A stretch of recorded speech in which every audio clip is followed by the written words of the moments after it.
জনাব ফয়েজ তৈয়ব সাহেব, আপনাকে একটা পিঁপড়া মনে করি আমরা, পিঁপড়া।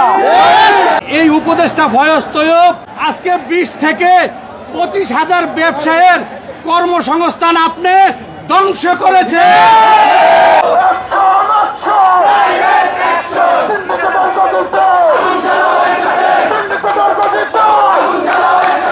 আমরা ব্যবসা প্রতিষ্ঠান বন্ধ করে বারংবার এই দরজা থেকে ওই দরজা, ওই দরজা থেকে এই দরজা, এইভাবে আমরা 2.5 মাস কাটিয়েছি।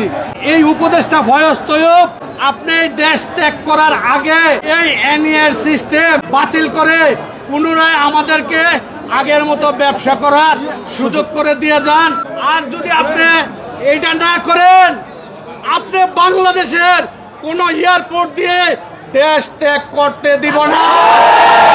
জনাব ফয়েজ তৈয়ব সাহেব, আপনি মনে রাখেন, বাংলাদেশে আপনি সংস্কার না করে এনআইআর চালু করতে পারবেন না। আপনাকে এটা বন্ধ করতে হবে। আমাদের ন্যায্য দাবি, আমাদেরকে আমদানি নীতিমালা দিতে হবে, আমাদেরকে ট্যাক্স কমাতে হবে।